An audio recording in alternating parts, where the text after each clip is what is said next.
thing in your nightmare, that thing that's holding you back, that thing that's dragging you down, that thing is you. You will not outwork me. And the whole gig is just a giant hustle. That's all it is. Life is just a hustle. That's all life is. One giant hustle. Alright, so we're working out here in the garage again. Harper is in there singing happy birthday to something. Probably her doll baby. She's got him set all up out here. Shout out to my dad first off. Greatly appreciate it. So at his work, just like a lot of people's work, people work all kinds of places.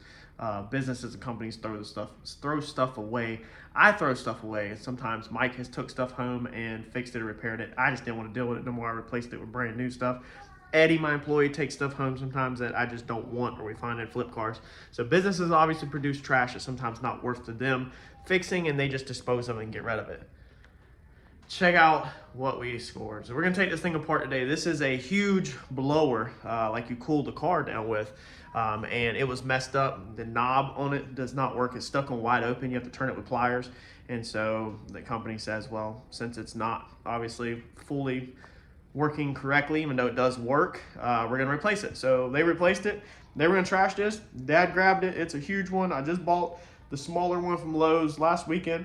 Fort Rockingham paid $100 for that bad boy. These floor drying fans is what they're called, or called air movers. If you're trying to search for one on Facebook Marketplace or Craigslist, make sure you type in air mover or floor dryer. So them are the two keywords to find this style fan right here that drag racers use. So we're gonna dive into this, and it works as is. It needs to be cleaned up. It's pretty nasty. He did a good job cleaning a lot of it up, but we're gonna try to take it apart a little bit more and see if we can clean it up on the bench up here, and see if maybe we can replace the knob on it or order a different switch. And we're gonna continue on with this car. Harper, what are you doing? I'm just putting the baby in the race car. All right, y'all. I don't know exactly where this is gonna fall out in the video because we had already done some filming this past weekend, but it is Thursday afternoon, so we went ahead this week and painted our piece right here for inside our fender well. We're gonna get that thrown in, and then we can throw the wheel back on this thing and I think get this thing dropped down. My most recent video on the lower dash, I'm blown away that a couple of y'all have actually already gave me feedback that you're voting for the carbon over the glove box door. So I was kind of just wanting to go with the carbon, but I was like, man, a lot of people want to keep this thing street car and actually have a functioning glove box door, even though it don't line up perfect. So pretty cool that I'm getting feedback so far as of filming right now that people are actually pretty stoked about the carbon fiber insert instead of the glove box door. So what we're gonna do tonight, Thursday night, is get this carbon fiber in, get this piece in the wheel well, get that done, and then got a couple odds and ends in the mail that we're gonna do, and also got some stuff at the shop that I actually forgot to even bring home. So for your 8.8 rear end, you have a breather hole in the axle. Mine was rusted when I bought the axle. It looks like this, and I never ever replaced it. So this should be it. We're gonna screw it in. That's the part number for the 8.8. Should fit all the 8.8s from what I'm being told. And this wasn't bad. I think this was like 11, 16, somewhere around there off eBay. It wasn't bad. You can go to the part store and figure out this thread, I guess. But some researchers saying this is a special thread. Some were saying it's not. Some were saying it's pipe thread. Some were saying it's not. So the information was all over the place when you try to Google it.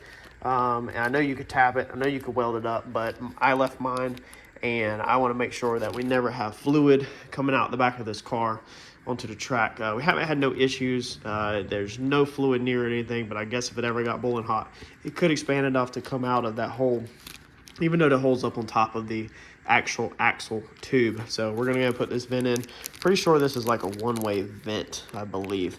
Maybe it's not. It's got this little cap on it. Let's open this up. So I'm not really sure what's it got going on, and I don't want to take this cover off of it. I really feel like it's just a regular old exit. Maybe it is a check ball in there though that air can, well no, if air expanded out of it, then you would think fluid would expand out of it. So not exactly sure. We're gonna see if it screws in there, and we're gonna put it back like it was from the factory, I guess. Now what we went here and done on our sheet here, now I just hit this with some simple etching primer and also some trim and bumper paint. This is just spray paint. I didn't feel like getting carried away with base coat, clear coat. I did it real fast at work the other day, and that was it. So we've drilled our holes where they go in our tube, and then we went ahead and put nut certs in before we painted them. What this is going to do is allow me to put these P-clamps on there, and we're going to put our wiring harness across this versus it being zip tied to the tube. So currently where these screw in, the harness was zip tied there. So instead of doing that, we're going to move it nice and neat where we have the harness P-clamp across this panel. Now I did put the nut certs in backwards just as a little tip. This is going to be the inside of the engine bay, so I didn't want it sticking out. So I made them stick out inside the wheel well. Normally you would do it opposite, whichever side you would be putting your P-clamp on. You know, you would want it like that where it's flush, but instead I had it sticking up. So I'm going to turn mine around simply like that and put it in like that versus the other way.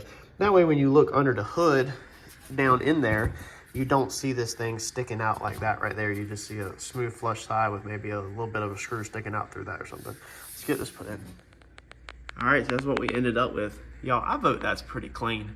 I mean, it really is. The wires run all in over there. They're tucked up nice and neat. They're not zip tied to the bars. I mean, they're zip tied over there out of the way like it should be. But that's a nice and neat panel. I really do. I'm really happy with that, y'all. Let me know what you think in the comments, but that should definitely keep some dust out of this bad boy. We really need to put some work in these brakes. I mean, these things spin like you can see, but I can hear them dragging. You can take shims. A lot of these brake kits come with shims, and you can shim your brakes in and out so your pads are not dragging. We definitely need to put some time into that, but that's not on the list for tonight as of right now. But I bet that's part of why this car feels like it's so hard to push. I don't know, it's not terrible. Anyway, let's get this wheel put back on and buttoned up, and then I think this thing can come off the jack stands. All right, so I like the way that turned out. I'm not at all mad about it. Now I put this little piece of door edge protector over the bottom just so it wasn't a rough cut. And as you can see, I went with exposed screw heads. Again, if you're learning me, I'm a big fan of exposed screw heads. It will look good with, you know, about one right there and one right there, but that's too many. So we're just leaving it like that versus rivets. Rivets, you'd have to drill it out, take this off. This way right here, if I need to see underneath there, you know, get a little bit more sight, and I don't want to take this whole bottom dash out, I can just, you know, undo them, what is that, 6 screw heads, and then be able to see right through there. But I don't think you will. I mean, we can see the top of the transmission bolts right there, so I don't think it'll really have to ever be undone. Probably could have went with rivets in it, and then if we absolutely needed to work on our dash, just take the whole lower dash off. But this gives us some options. If these screw heads vibrate out and start giving us problems, then we'll have to go with rivets. There's not quite enough plastic there to do nut certs.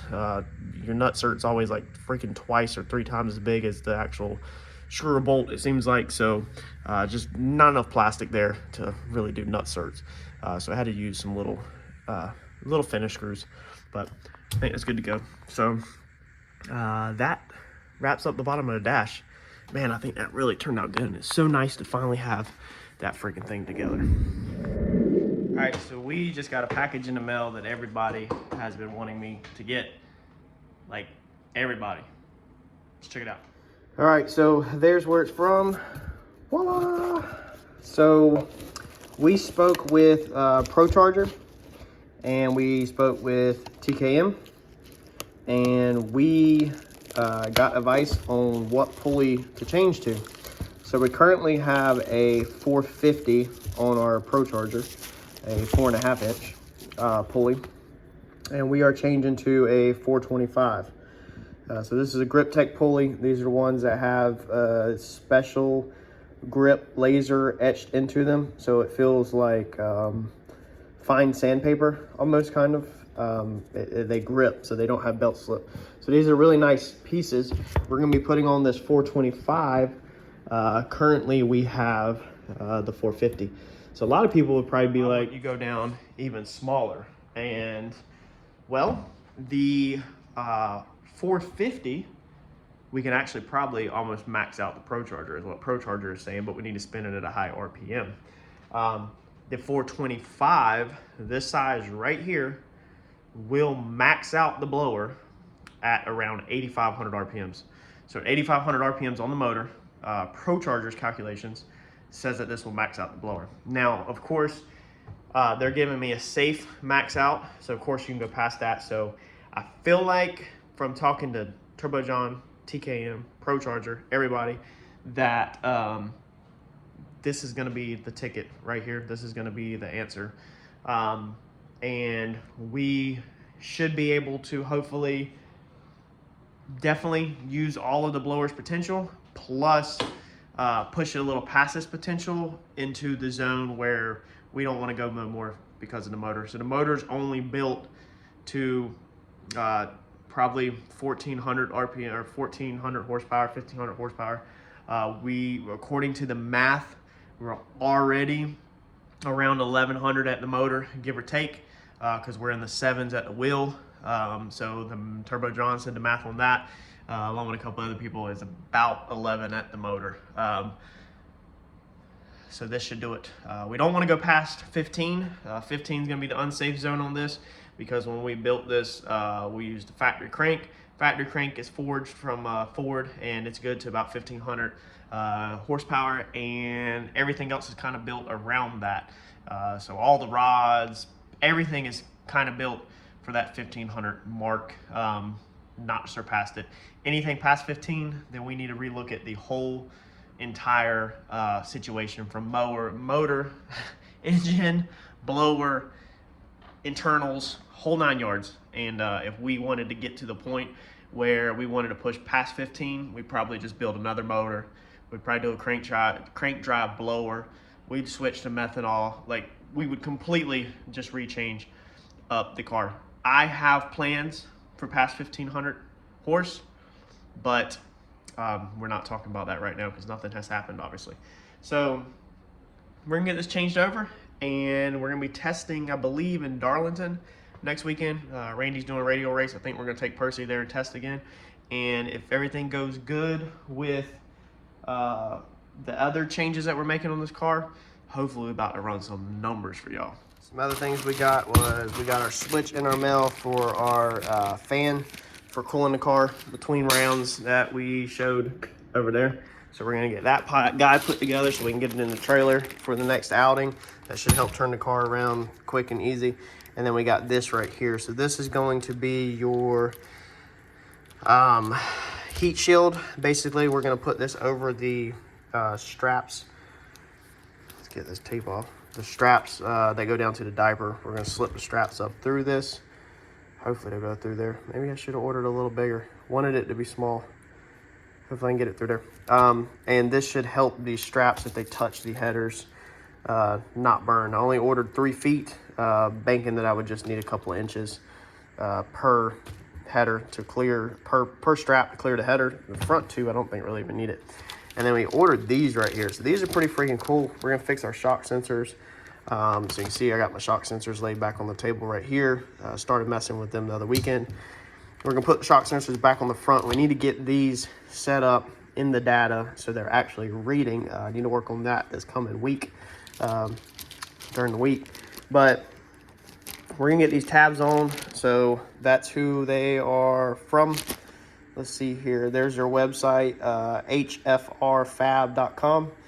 I ordered them off their website directly. I did not actually eBay this or whatever. This was the best bang for the buck. These are pretty cool. So they're gonna go on the bolts. I'll put them on here in a second and show you. But we're gonna put them on these bolts right here and put our shock sensor back on. Well, not going as smooth. So our heat shield is too small. Had to order another roll of that for our blanket. Let's see here. We got 1 shock sensor done, so I decided not to do 2. Now I just got to figure out in the Holly, when Chris wired it, it looks like he only wired 1 front and 1 back, even though there's 4. So I got to figure out which side he did to make sure we're reading. John and everybody says you pretty much only need 1, but I had set the car up for 4, but I figured we would just go ahead and put 1 back on. So we only used 1 of our brackets for the shock sensor to mount it and slightly change that up a little bit. So this time what we've got is we've got it right there coming off the shock, and then we actually ended up just building us a small bracket down there. So completely different setup than before. Before it was attached up here, basically off the limiter, measured it. You can measure it any way. You just gotta make sure you're measuring it when the shock goes up and down. But yeah, that's done. Just gotta make sure that's all right in the Holly. Our switch for our fan to cool the car down, drop the ball on that. The one with the key does not actually have like off and 1, 2, 3, 4 like different speeds. It's literally, I don't know what's going on. It looks the same, but it's not the same.